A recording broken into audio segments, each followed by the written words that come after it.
Hello students unit 1 electrostatics में हमने अभी तक charge, Coulomb's law, electric field, electric potential and electric potential energy ये 5 टॉपिक कवर करे हैं। इससे पहले की वीडियोज़ में हमारा नेक्स्ट टॉपिक होगा डाइपोल। तो न्यू टॉपिक स्टार्ट करने से पहले आज हम ये 5 टॉपिक्स जो अभी तक हमने पढ़े हैं उनका रिवीजन करेंगे। हमारा यूनिट का नाम है इलेक्ट्रोस्टैटिक्स। तो इलेक्ट्रोस्टैटिक्स में ये जो सारे टॉपिक हम पढ़ेंगे इनमें एक चीज़ कॉमन है electrostatics. Electro means charge, static means rest. Electrostatics में हम वो सारी प्रॉपर्टीज़ पढ़ेंगे जो एक चार्ज से रिलेटेड होगा, बट चार्ज की स्टेट क्या होगी? Charge will be at rest.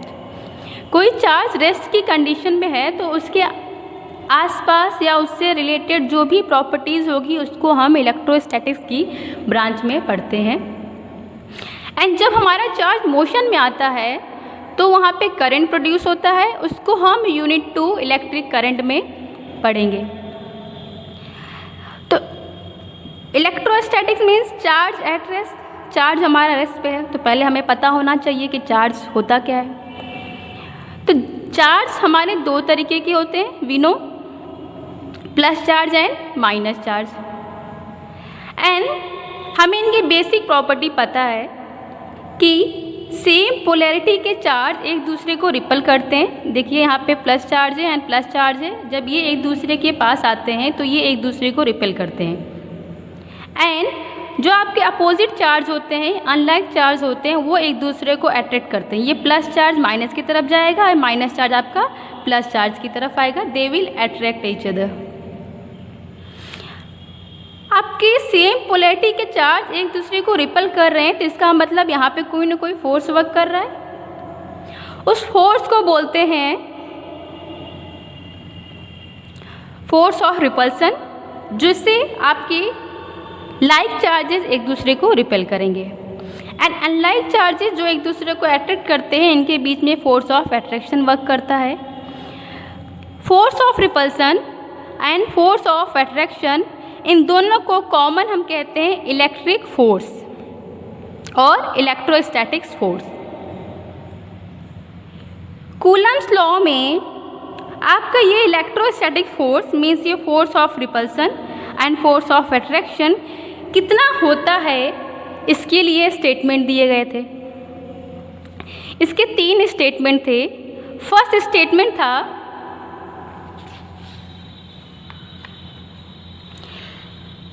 Electrostatic force between 2 charges will be directly proportional to the product of their charges Q1 and Q2। हम ये कंसीडर कर रहे हैं कि हमारा एक चार्ज है Q1 एंड दूसरा चार्ज क्या है हमारा Q2 है। एंड इन चार्जेस के बीच की जो डिस्टेंस है वो हमने लिया है स्मॉल r। तो ये जो आपका इलेक्ट्रोस्टैटिक फोर्स प्लस प्लस और प्लस माइनस और माइनस प्लस चार्जेस के बीच में वर्क करता है, उसका अमाउंट कितना होता है उसके लिए कूलम ने लॉ दिया था। उसका पहला स्टेटमेंट है कि ये आपका जो फोर्स होता है electrostatic force that will be proportional to product of their charges. जो चार्जेस हैं इनके प्रोडक्ट के क्या होगा? डायरेक्टली प्रोपोर्शनल होगा। And this force will be inversely proportional to the square of the distance between the charges. Charge है, इनके बीच की डिस्टेंस r है, तो इनके बीच में जो फोर्स वर्क करेगा वो इस डिस्टेंस के स्क्वायर के इन्वर्सली प्रोपोर्शनल होगा। अब ये डायरेक्टली प्रोपोर्शनल है, इन्वर्सली प्रोपोर्शनल का मतलब क्या है? आपके चार्ज का अमाउंट बढ़ा देंगे, Q1 एंड Q2 का अमाउंट बढ़ा देंगे। मान लीजिए पहले हमने जो चार्ज लिए हैं वो 5 कूलम के लिए हैं, ये भी 5 कूलम का है। एंड इसके बाद हमने दूसरा चार्ज ले लिया 10 कूलम एंड 10 कूलम। तो 5 कूलम के बीच में जो फोर्स ऑफ अट्रैक्शन और रिपल्सन होगा वो 10 कूलम के चार्जेस के बीच में जो फोर्स ऑफ अट्रैक्शन और रिपल्सन होगा उससे कम होगा। क्यों? चार्ज का अमाउंट जितना ज़्यादा होगा इनके बीच में फोर्स उतना ज़्यादा वर्क करेगा। एंड ये चार्जेस एक दूसरे से जितना दूर जाएंगे, इनके बीच की डिस्टेंस जितनी ज़्यादा होती जाएगी, इनके बीच का फोर्स उतना कम होता जाएगा। So we have first statement of Coulomb's law is F is proportional to Q1 and Q2, and second statement of this law is F is inversely proportional to the square of the distance between the charges। ये दो समझ में आया।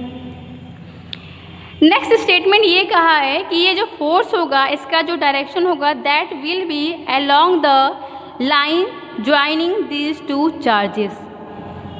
Force of attraction ये जो दो charges को line join कर रही है इसकी ही डायरेक्शन में वर्क करेगा। देखिए आपका जो ये एक दूसरे को रिपल करके दूर जाएंगे तो ये और ये जो फोर्स का डायरेक्शन होगा वो इस लाइन के ही अलोंग होगा। मीन्स इसके जो लाइन ज्वाइन कर रही चार्जेस को और जो फोर्स होगा दोनों एक दूसरे के पैरेलल होंगे, किसी एंगल पे नहीं होंगे या परपेंडिकुलर नहीं होंगे, दोनों एक दूसरे के पैरेलल हैं। एंड जो आपका फोर्स F होगा that will act along the line joining these two charges. That was third statement. अब कूलम्स ने जो दो ये स्टेटमेंट दिया है इसके बाद हम कंबाइन करके फॉर्मूला निकालेंगे हमारे फोर्स F के लिए कि इसका अमाउंट कितना होगा। ये फोर्स हमारा क्या है? इलेक्ट्रोस्टैटिक फोर्स और फोर्स ऑफ अट्रैक्शन और फोर्स ऑफ रिपल्सन। अब हम इन दोनों इक्वेशंस को कंबाइन कर देंगे। Then F will be proportional to Q1 Q2 by R square. दोनों को हमने कंबाइन कर दिया।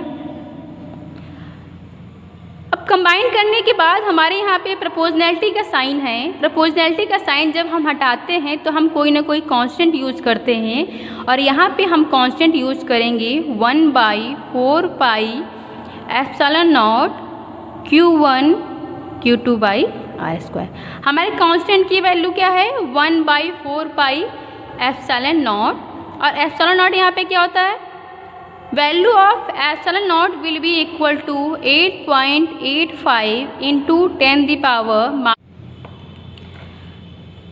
कूलम्स लॉ से हमें फॉर्मूला मिला है F equal to 1/4 pi epsilon naught Q1 Q2 by R square Newton.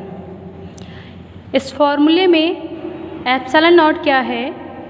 Value of epsilon not is the 8.85 into 10 the power -12 coulomb square per newton metre square.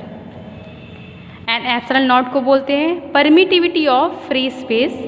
हमने जो system लिया था कि हमारा चार्ज है वो किसी मीडियम में नहीं है, वो सिंपली एयर में है या फिर वैक्यूम में है और we can say that it is in free space. Free space की परमिटिविटी होती है एप्सिलॉन नॉट एंड इसकी वैल्यू होती है 8.85 इंटू 10 द पावर -12। इसका यूनिट हम इस फॉर्मूले से एप्सिलॉन नॉट की वैल्यू निकाल कर फिर हम फोर्स का यूनिट प्लेस करेंगे न्यूटन, R स्क्वायर का unit metre square and Q1 Q2 का यूनिट हो जाएगा coulomb square. Then from there we will get unit of epsilon naught. तो अभी तक हमने क्या रिवीजन किया है? चार्ज, कूलम्स लॉ हमने पढ़ लिया है एंड कूलम्स लॉ के फॉर्मूले से हमें मिला है value of electrostatic force F and it is equal to 1/4 pi epsilon naught Q1 Q2 by R square. हमारा नेक्स्ट टॉपिक है इलेक्ट्रिक फील्ड। इलेक्ट्रिक फील्ड क्या होता है? तो अभी हमने ये बात किया था, कूलम ने कहा था दो चार्जेस एक दूसरे के पास होंगे या अगर उन दोनों के बीच में फोर्स ऑफ अट्रैक्शन और रिपल्सन वर्क करता है तो उसकी वैल्यू ये हो जाएगी। लेकिन इस वैल्यू के लिए लिमिट है। ये वैल्यू डिपेंड करता है आपका डिस्टेंस पे। किस पे डिपेंड करता है? डिस्टेंस पे, कि चार्जेस आपके किस डिस्टेंस पे है। चार्जेस मान लीजिए एक चार्ज हमारा यहाँ पे है, दूसरा चार्ज उससे Q0 ले रहे हैं हम, और ये चार्ज इससे बहुत दूर है, तो इनके बीच में क्या फोर्स ऑफ अट्रैक्शन और रिपल्सन वर्क करेगा? अगर दो चार्जेस के बीच में डिस्टेंस बहुत ज़्यादा होती है तो उनके बीच में फोर्स ऑफ अट्रैक्शन या रिपल्सन को हम लोग नेग्लिजिबल मानते हैं और ये कहते हैं कि इनके बीच में फोर्स ऑफ अट्रैक्शन और रिपल्सन वर्क नहीं करेगा। मीन्स किसी चार्ज के अराउंड एक पर्टिकुलर एरिया होता है, एक पर्टिकुलर फील्ड होता है जहाँ पे इसका फोर्स ऑफ अट्रैक्शन और रिपल्सन वर्क करता है। हमने कोई चार्ज Q लिया है तो इसके अराउंड हम लोग ये कंसीडर करें कि सिर्फ इस एरिया तक इसका फोर्स ऑफ अट्रैक्शन और रिपल्सन वर्क कर रहा है। मीन्स इस एरिया के अंदर कोई चार्ज है तो उसको तो ये अट्रैक्ट या रिपल करेगा, इस एरिया के बाहर किसी भी चार्ज को वो अट्रैक्ट या रिपल नहीं करेगा। तो इस एरिया को जहाँ तक इस चार्ज Q का फोर्स ऑफ अट्रैक्शन और रिपल्सन वर्क करता है, मीन्स या फिर जिस फील्ड में ये इलेक्ट्रोस्टैटिक फोर्स इसका वर्क करता है उस फील्ड को बोलते हैं इलेक्ट्रिक फील्ड। मीन्स किसी चार्ज के अराउंड जिस फील्ड में इलेक्ट्रोस्टैटिक फोर्स F वर्क करता है उस फील्ड को बोलते हैं electric field. Next, electric field intensity. Electric field intensity को हम इंडिकेट करते हैं E से, और हमें वैल्यू निकालनी है कि हाँ ठीक है, एक चार्ज के अराउंड एक पर्टिकुलर फील्ड होगा जहाँ पे इसका फोर्स ऑफ अट्रैक्शन और वर्क और रिपल्सन वर्क करता है, बट किसी भी फील्ड में आपका डिफरेंट पॉइंट पे इंटेंसिटी फील्ड की डिफरेंट होगी और किस पॉइंट पे कितनी इंटेंसिटी होगी वो हमें फाइंड आउट करना है। तो इसके लिए हमारा फॉर्मूला है E is equal to F/Q0। हम ये कंसीडर कर रहे हैं कि इस फील्ड के अंदर हमने कोई दूसरा चार्ज लिया है Q0, और Q0 की वैल्यू आप कंसीडर करेंगे 1 कूलम। चार्ज Q के इलेक्ट्रिक फील्ड में हम कंसीडर कर रहे हैं एक हमारा positive test charge Q0। Positive test charge मतलब आपकी पोलैरिटी पॉजिटिव है, वैल्यू है 1 कूलम। इस फील्ड में किसी भी पॉइंट पर ये जो टेस्ट चार्ज Q0 है इस पर जितना भी फोर्स ऑफ अट्रैक्शन और रिपल्सन वर्क करता है उस अमाउंट को बोलते हैं intensity of electric field. Means field में किसी भी पॉइंट पर एक यूनिट पॉजिटिव चार्ज पर जितना भी इलेक्ट्रोस्टैटिक फोर्स वर्क करेगा वही उस पॉइंट पर इलेक्ट्रिक फील्ड होगा। तो हमें फॉर्मूला मिला है E is equal to F/Q0, means force पर यूनिट चार्ज। फोर्स पर यूनिट चार्ज अगर हम Q0 की वैल्यू ले लेंगे 1 कूलम तो यहाँ से हमारा फॉर्मूला क्या आ जाएगा? E is equal to F, means electric field intensity is equal to electrostatic force applied on unit positive charge. Unit positive test charge को फील्ड में लेते हैं तो एक 1 कूलम चार्ज पे किसी भी पॉइंट पर जितना ये charge Q electrostatic force apply करेगा वही उस पॉइंट पर इलेक्ट्रिक फील्ड की इंटेंसिटी होगी। तो हमें फॉर्मूला मिल गया E is equal to F/Q0। F की वैल्यू हमने कूलम्स लॉ से फाइंड आउट किया है। F is equal to 1/4 pi epsilon naught Q1 Q2/r²। अब क्या करेंगे, हम इस F की वैल्यू पुट कर देंगे इस फॉर्मूले में और हमें मिल जाएगी E की वैल्यू। तो देखिए हमारा फॉर्मूला क्या निकलेगा। चार्ज Q1 की जगह पे हम कंसीडर कर रहे हैं charge Q and charge Q2 की जगह पे ले रहे हैं Q0। तो फॉर्मूला हमारा हो जाएगा E equal to 1/4 pi epsilon naught. यहाँ से हम F की वैल्यू पुट करेंगे। चार्ज Q1 और Q2 के प्लेस में हम charge Q and Q0 place करेंगे। Charge Q0 divided by r² and Q0। पहले हमने F की वैल्यू पुट करा है यहाँ पे, उसके बाद उसको डिवाइड कर दिया हमने Q0 से, एंड यहाँ पे देखिए Q0 and Q0 cancel out हो जाएगा तो फाइनली हमें फॉर्मूला मिलेगा E is equal to 1/4 epsilon naught Q by R square. ये किसी भी पॉइंट जो इस चार्ज Q से R डिस्टेंस पे होगा उस पॉइंट पर इलेक्ट्रिक फील्ड की इंटेंसिटी को बताता है। कि किसी भी पॉइंट पे पॉइंट की डिस्टेंस ले लिया कि हमारी R है और चार्ज Q से R डिस्टेंस पे किसी भी पॉइंट पर इंटेंसिटी कितनी होगी तो उसका वैल्यू क्या होगा, E is equal to 1/4 epsilon naught Q by R square.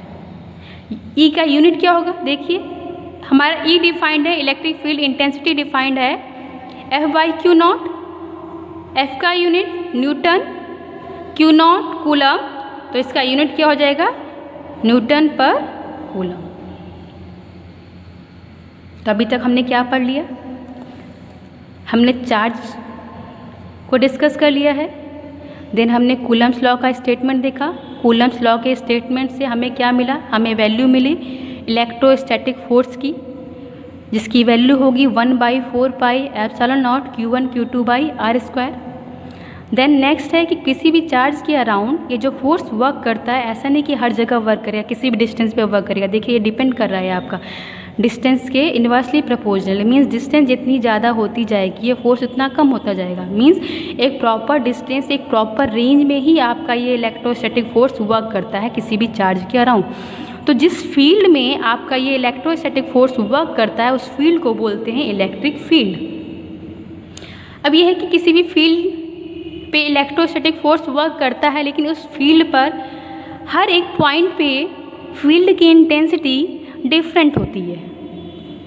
क्यों डिफरेंट क्यों होगी, क्योंकि देखिए आपका ये डिपेंड करता है कि फोर्स ऑफ अट्रैक्शन किस फील्ड में वर्क करता है। तो ये किस पे डिपेंड करेगा, फोर्स ऑफ अट्रैक्शन या रिपल्सन या इलेक्ट्रोस्टैटिक फोर्स का जो अमाउंट होगा उस पर डिपेंड करेगा। क्योंकि हमारा ये इलेक्ट्रोस्टैटिक फोर्स किस पे डिपेंड कर रहा है, आर पे डिपेंड कर रहा है।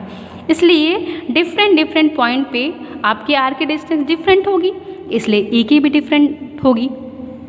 ई की वैल्यू को कैसे भी डिफाइन किया गया है, किसी भी पॉइंट पे हम कोई टेस्ट चार्ज लेते हैं, टेस्ट चार्ज Q नॉट, और उसका वैल्यू कितना लेते हैं 1 कूलम। किसी भी पॉइंट पे, जिस भी पॉइंट पे आप चाहें आप वहाँ पे 1 कूलम का टेस्ट चार्ज लीजिए। उस 1 कूलम के टेस्ट चार्ज पे जितना फोर्स ऑफ अट्रैक्शन वर्क करेगा ये चार्ज Q, वो जो F की वैल्यू होगी, मीन्स Q नॉट की वैल्यू हमने 1 कूलम ले लिया, और आपका 1 कूलम पे जितना भी फोर्स ऑफ अट्रैक्शन और रिपल्सन वर्क करेगा उसको हम बोलते हैं electric field intensity on that point. उस पॉइंट पर वो इलेक्ट्रिक फील्ड की इंटेंसिटी होगी। तो अभी हमें इसकी वैल्यू निकालना है, इसके लिए फॉर्मूला डिराइव करना है। तो कैसे डिराइव करेंगे, हमें पता है E is equal to F/Q naught. F की वैल्यू हमने कूलम्स लॉ से निकाली है, F is equal to 1/4 epsilon naught Q1 Q2 by R square. Q1 की जगह पे हमने चार्ज ले लिया है Q, हमारा पहला चार्ज किया है Q। दूसरा टेस्ट चार्ज हमने इंडिकेट किया है Q नॉट से, तो Q2 की जगह पे हमने लिख लिया है Q नॉट। देन F की वैल्यू पुट करेंगे हम E पे, E के फॉर्मूले पे, E equal to 1/4 epsilon naught Q naught by R square, ये आपकी F की वैल्यू होगी, डिवाइड बाई Q नॉट। देखिए फॉर्मूले में Q नॉट से डिवाइड किया गया है, इसको हम Q नॉट से डिवाइड करेंगे F की वैल्यू को। देन यहाँ पे क्या हो, Q naught and Q naught cancel out हो जाएगा। फाइनली हमें फॉर्मूला मिल जाएगा E is equal to 1/4 epsilon naught Q by R square. ये किसी भी पॉइंट पे इलेक्ट्रिक फील्ड की इंटेंसिटी होती है। तो अभी तक हमने 3 टॉपिक कवर कर लिए हैं। नेक्स्ट वीडियो पे इन्हीं टॉपिक को कंटिन्यू करते हुए हम electric potential and electric potential energy का रिवीजन करेंगे, उसको डिस्कस करेंगे। Thank you.